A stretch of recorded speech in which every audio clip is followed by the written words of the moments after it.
Fala, meus amigos, meu senhor e minha senhora, as notícias não param. Domingo agitadíssimo com uma bomba que acabou de sair na imprensa.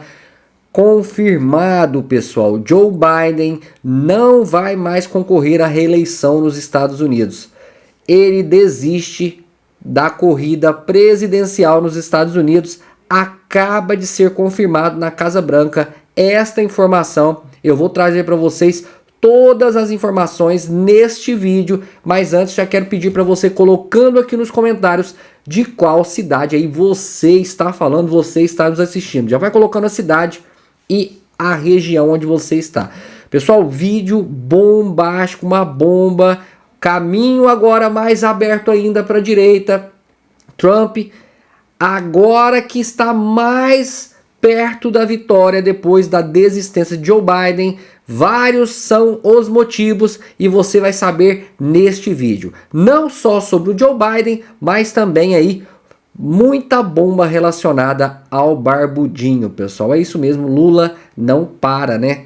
Mesmo nos finais de semana ele está aí aprontando. E eu vou trazer para vocês essas informações. Mas já vai deixando o like no vídeo, se inscrevendo no canal se você não é inscrito e compartilhe esse vídeo ao máximo de pessoas. Sem mais enrolações, bora pro vídeo.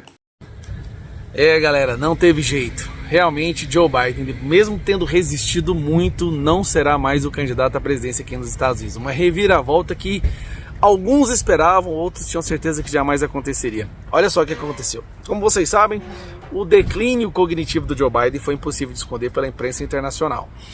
E depois daquele debate ficou muito ruim para ele. O que aconteceu depois do debate? Onde veio realmente a revolta dos democratas. Os maiores financiadores do Partido Democrata ameaçaram que se Biden continuasse nas urnas, que se ele continuasse como candidato, eles retirariam as doações. Só que essas doações, elas são usadas não apenas por Joe Biden, mas elas são usadas também por outros candidatos do Partido Democrata.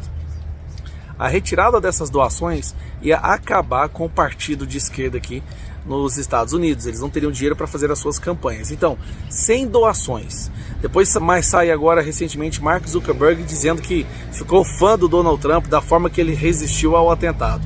E sem falar que teve o atentado também, que fortaleceu o Donald Trump muito mais do que, assim, ia ser uma surra absoluta. Não importa o que eles tentassem fazer com votos ilegais, com fraude, não haveria a menor possibilidade. Eu acredito que continua não havendo.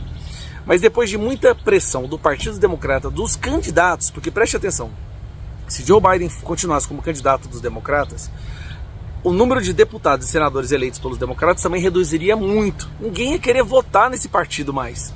E agora chega o Joe Biden e retira a sua candidatura. Assim, pegou muitos de surpresa. O núcleo mais próximo do Joe Biden realmente foi surpreendido, porque principalmente a esposa dele, a Jill, se certificava de que eles continuariam sendo os candidatos, que o marido dela continuaria sendo candidato. Agora fica uma situação constrangedora. Nós estamos aí, ó, em julho, agosto, setembro, outubro, novembro, nós estamos há 3 meses e alguns dias, 3 meses das eleições, e o partido é obrigado a mudar de candidato. Muito provavelmente será a Kamala Harris, que é a vice, que tem uma rejeição tão forte, tão grande quanto a do Joe Biden. Assim, é uma situação inédita. Tudo nessas eleições dos Estados Unidos é novo. O candidato, né, que no caso está no mandato, o presidente da República retirando a sua candidatura, rejeitado pelo próprio partido. Nós temos aí uma tentativa contra o opositor dele, que sobreviveu e saiu dessa mais forte. Muitos que tinham votado no Joe Biden, principalmente das celebridades, já estão declarando voto ou no Donald Trump. Chegou Elon Musk dizendo que vai doar 45 milhões por mês para a campanha do Donald Trump. É tudo muito novo, são territórios inexplorados que a gente está passando agora. Mas sai essa notícia, né? Agora, acabou de sair. Joe Biden retira o nome dele. Acho que chegou ao ponto onde ele percebeu que se ele continuasse como candidato, não só ele não venceria, seria a destruição absoluta, completa do Partido Democratas, com um número reduzido de deputados, senadores, Donald Trump eleito. E aí imagina, Donald Trump eleito, tendo maioria tanto na Casa dos Deputados quanto no Senado, e acabar, não ia sobrar mais para o Partido Democratas. Então, por uma questão de sobrevivência, até para poder não diminuir muito o número de deputados e senadores, por questão de sobrevivência, o partido decide, o Joe Biden, depois de muita insistência por muitas pessoas, a própria imprensa estava batendo nele, até as pessoas muito mais próximas dele diziam que ele tinha que abandonar, e chega essa notícia aqui, estarrecedora. Cara, que loucura que está acontecendo. Imagina se as eleições do Brasil forem do mesmo jeito. Sim, não espero que ninguém tente nada contra o Bolsonaro, mas é muita coisa nova acontecendo. A impressão que nós temos é que os democratas, o partido da Hillary Clinton, do Joe Biden, não está tentando nem vencer agora. É só não levar uma surra histórica. É só não ser completamente obliterado da face da terra. Eles estão lutando para não passar vergonha, para perder, mas perder não de forma vergonhosa. Mas é isso. Essa é a situação que se encontra agora. Que isso, cara? Desistiu. Joe Biden desistiu, a vergonha foi imensa, não tinha como continuar. Depois daquele debate, se ele tivesse desistido no dia seguinte, pode até ser que o Partido Democrata teria alguma chance. Mas como ele esperou muito, agora falta muito pouco tempo para as eleições, não tem jeito. Essa vai ser do Donald Trump. Donald Trump será o próximo presidente aqui, de onde eu estou agora, dos Estados Unidos. Inclusive passeando agora por Colorado. Sinceramente, um dos lugares mais bonitos que eu já visitei na minha vida. E um lugar lindo desse jeito merece ter uma presidência de direita. Um abraço, fique com Deus, tchau, tchau. 15 horas e 13 minutos, a gente vem com a informação ao vivo que o presidente Joe Biden desiste da candidatura à reeleição a presidente dos Estados Unidos. O presidente estava sendo pressionado a abandonar a corrida eleitoral desde o fim de junho por causa do seu desempenho no primeiro debate presidencial, que foi muito difícil. A idade avançada e a aptidão de Biden levantaram preocupações. O presidente Biden deixou uma carta que diz o seguinte: nos últimos 3 anos e meio, Joe Biden considerou que fez grande progresso como nação. Ele citou os números que reforçam os Estados Unidos como a maior economia do mundo e reforçou avanços do seu governo. Disse que fizeram grandes investimentos na reconstrução do país, diminuíram o preço de remédios para os idosos e aumentaram o cuidado com a saúde para um número recorde de americanos. Além disso, no seu governo, ele cita a aprovação da maioria das leis na questão climática. Ele resumiu também dizendo que os Estados Unidos nunca estiveram tão bem posicionados para liderar o mundo como agora. Na carta, Joe Biden agradece ao povo americano, dizendo que não poderia ter conseguido nada disso sem a ajuda da população. Juntos, eles protegeram e preservaram a democracia. Disse também que foi a maior honra da vida dele servir como presidente e, por mais que a intenção tenha sido buscar a reeleição, ele acredita ser melhor do interesse do partido e do país abdicar da candidatura e focar apenas em cumprir os compromissos como presidente até o final do mandato. Ele diz que falará à nação ainda essa semana para dar detalhes dessa decisão. Por agora, Biden diz que gostaria de expressar a mais profunda gratidão para todos aqueles que trabalharam tão duro para vê-lo reeleito. Ele gostaria também de agradecer à vice-presidente, a Kamala Harris, por ser uma parceira extraordinária em todo esse trabalho. A gente volta a qualquer momento ao longo da programação com mais informações sobre a desistência do presidente Joe Biden e também no Show da Vida às 8h30 da noite. Notícia de última hora: o presidente dos Estados Unidos, Joe Biden, publicou um comunicado em suas redes sociais anunciando que vai abandonar a corrida pela Casa Branca. A gente vai acompanhar agora a cobertura da CNN Internacional com a tradução da Denise Bobadilha. Há muitas perguntas ainda pensando, mas uma coisa foi colocada agora, foi respondida, que o presidente não irá concorrer à reeleição. É isso. A nossa próxima notícia é a seguinte: o deputado federal Ricardo Salles quer abrir uma CPI dos amigos de Lula. A ideia é investigar possíveis irregularidades e favorecimentos envolvendo pessoas próximas ao presidente e também a medida provisória que eu mencionei agora há pouco, que beneficiou diretamente o grupo de Wesley e Joesley Batista. O que acha, Fabi? Uma boa medida? Sempre é uma boa medida, né? Expor o PT e seus arranjos. excelente. Eu sou daquelas, eu sempre digo isso, que eu não sou muito a favor de CPI, mas aí tem sempre, a gente também pode, não é só a Miriam Leitão que pode colocar um mas, né? Mas devido à circunstância, é tudo que temos, né? Nós temos mesmo, quem sabe, a mídia tradicional cubra esses pontos, porque são vergonhosos. Quiser uma lista, nossa, a lista aqui é fácil. O governo Lula, desde o primeiro dia, né, já tem coisas obtusas ali acontecendo. E aí tem que abrir, né, precisa validar aí, porque vai ter que, acho que, investigar parente também, né, não só os amigos, o Salles já coloca os parentes, né, porque tem o filho do Lula, não por conta da violência que a gente falou, não, por conta desse contrato mencionado aí, o que era aquilo? Como disse o Serrão, embora a conversa seja privada, mas as negociações públicas, por lei, por regra, elas têm que ser publicizadas. Esse é o princípio da publicidade, que é um princípio constitucional. Então a gente vai fazer um joguinho, né? Se a Constituição, se estiver ainda funcionando para tudo e para todos, eu acho que dá um jeito, né, de colocá-la em voga e fazer viger para esse pessoal aí que parece que está fazendo as mesmas coisas com o mesmíssimo modus operandi, né? Então, nem os amigos eles variaram, né? São os mesmos. Impressionante a cara de pau e o tamanho da impunidade no Brasil que acaba dando nisso. Esse é o fruto da impunidade. Esse é o fruto das decisões, principalmente do Supremo Tribunal Federal, que acarretam em coisas absurdas como essa. O Brasil vive uma insólita, né, crise de injustiça. E para você, Consta, seria uma boa essa CPI proposta pelo Ricardo Salles? Sem dúvida, e vou mais longe, né? Todo mundo sabe que o ladrão voltou à cena do crime, como diria Alckmin, e o que isso significa em termos de aquela velha simbiose, né, entre empresários, grandes empresários favorecidos e o próprio governo corrupto. Ora, os irmãos Batista, um deles chegou na delação premiada da Lava Jato a confessar que mandou 300 milhões de dólares para o exterior para pagar essa turma. Aí agora eles são onipresentes.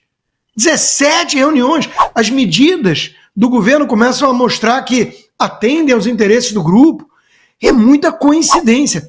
E veja você, Brown, que a Globo e companhia sequer chamam eles de empresários petistas.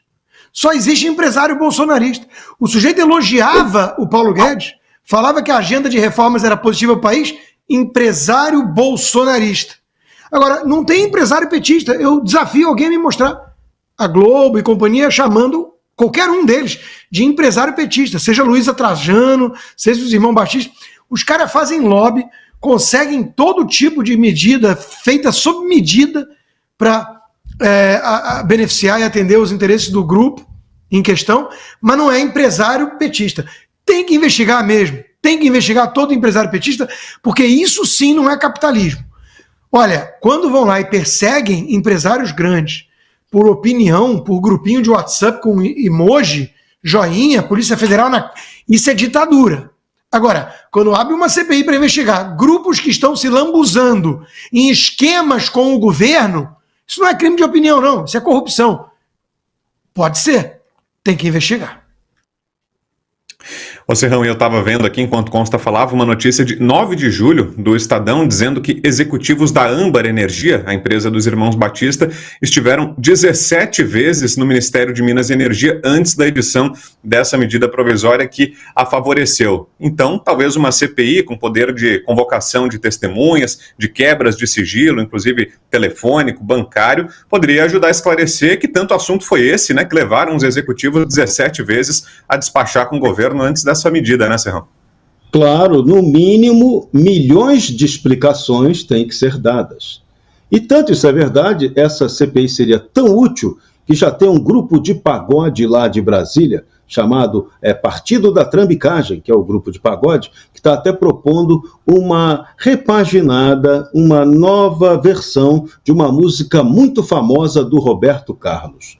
O verso vai passar assim: eu quero ter 1 milhão dos amigos e bem mais forte poder governar. É por aí. É uma boa trilha sonora. Deixa eu mudar de assunto agora, trazer uma notícia de hoje de que o ministro Gilmar Mendes revelou bastidores do dia em que ele viu Jair Bolsonaro chorar. De férias em Lisboa, o ministro participou de um jantar-debate na noite de quarta-feira e contou que durante a pandemia foi convidado por Bolsonaro para uma reunião num sábado pela manhã e que o ex-presidente teria chorado. Procurado pela coluna do Estadão, que foi quem revelou essas falas do Gilmar Mendes nesse evento de Portugal, procurado pelo Estadão, Bolsonaro confirmou o encontro e admitiu que se emocionou, que relembrou da família, aliás, que falou nesse encontro da família, da facada, das dificuldades que teve até chegar à presidência da República e sobre as medidas de enfrentamento à Covid. Bolsonaro disse que ressaltou a Gilmar, nessa conversa, que o governo tinha o general Braga Neto para gerenciar a crise pandêmica. Começo contigo, Consta, que nos diz desse episódio, hein? Olha, a primeira coisa que eu tenho a dizer é que Bolsonaro é um ser humano com empatia pelo próximo e genuíno. Já são características que o distanciam muito de um Lula da vida, né? Que é calculista, frio e por aí vai. O Bolsonaro deve ter chorado mesmo. E ele, na pandemia, por exemplo, nós vimos, né? Foi visível que ele estava claramente perturbado com a questão do lockdown. As pessoas falando, tem que trancar, os jornalistas falando, quarentenem-se, que vinho você está tomando, qual filme da Netflix você está vendo. E ele falou assim, gente, isso é um país com 200 milhões de pessoas, gente que sai de manhã para matar 2 leões e voltar à noite e dar comida para o filho. Esse pessoal tá louco. Então, a preocupação do Bolsonaro com tudo isso era genuína, era legítima, né? Então, de novo, eu já contei isso uma vez, conto de novo. Falei hoje mesmo que eu fui um crítico muito duro do Bolsonaro no início, com muitas coisas que eu via de errado, por exemplo, ele tentar escolher o próprio filho, novinho, na idade mínima, para ser o embaixador nos Estados Unidos. Eu critiquei muito isso.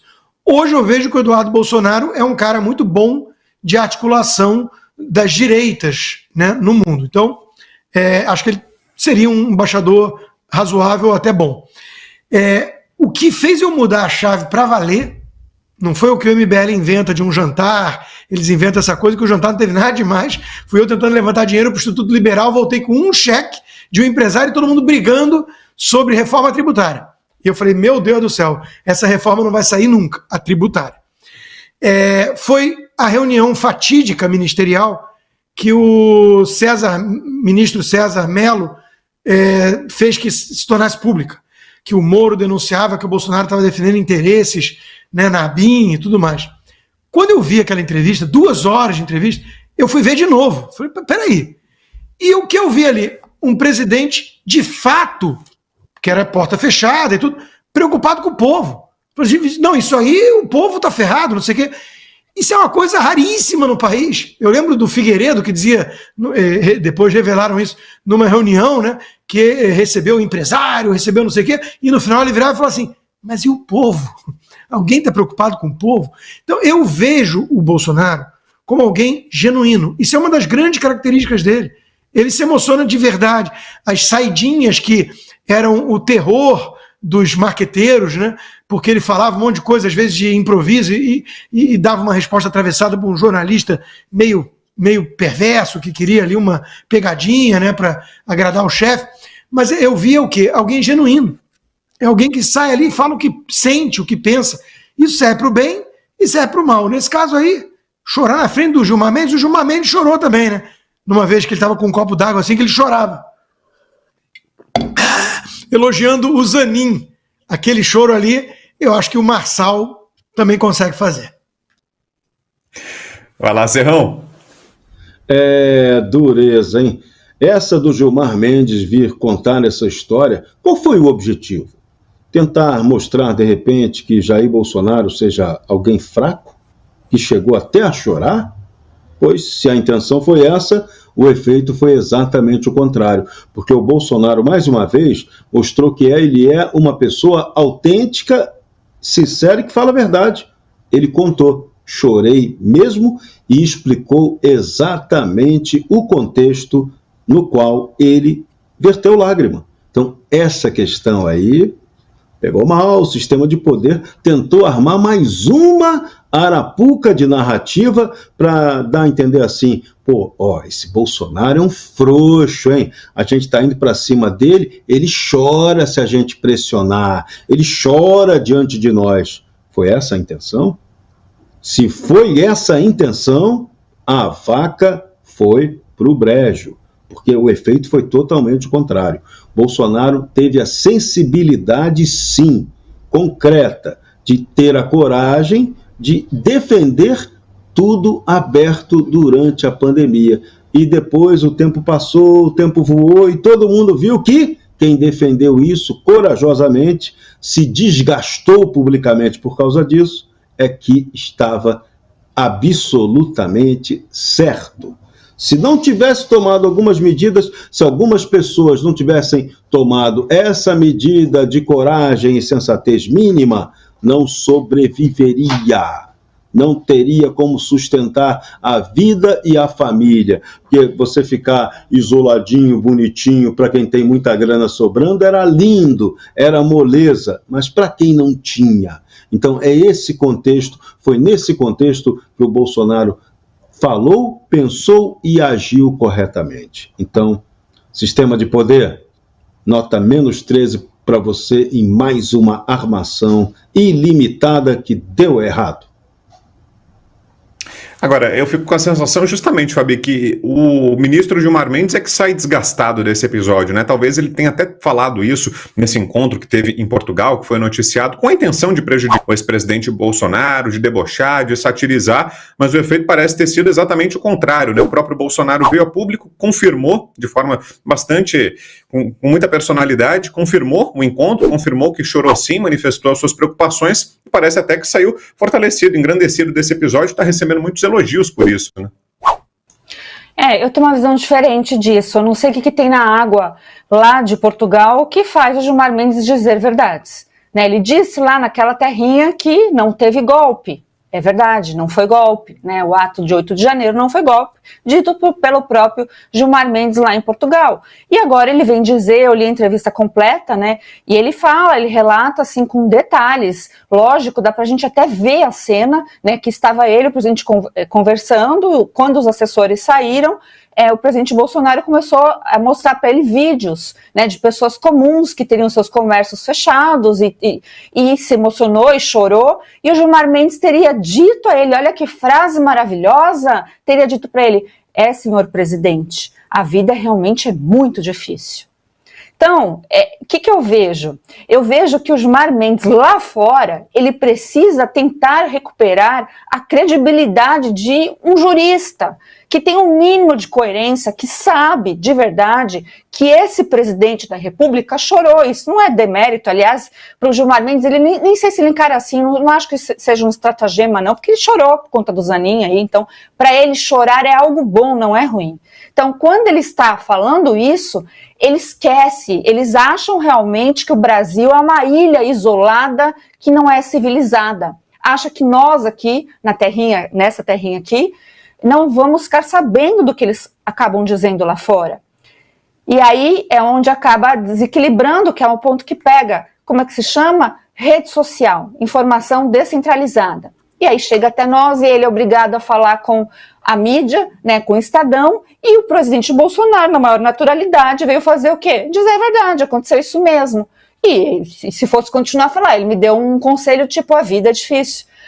Só que assim, a vida é muito mais difícil, ministro, quando a gente não tem as regras estabelecidas, né, ou melhor, as regras estabelecidas não são cumpridas. A vida é muito mais difícil quando a justiça ela é injusta. A vida é muito mais difícil quando a gente tem presos políticos. A vida é muito mais difícil quando vocês não dão o direito das pessoas se defenderem. E a vida é muito, muito, mas muito mais difícil deixando um presidente que todo mundo sabe que é amado pelo povo, contrariado por vocês, e que está inelegível por uma bizarrice, né, que era a prerrogativa dele. Então, já que o senhor abriu a porta, ministro, espero que o senhor Gilmar Mendes, né, decano do Supremo, abra o coração para a verdade, que mais verdades venham.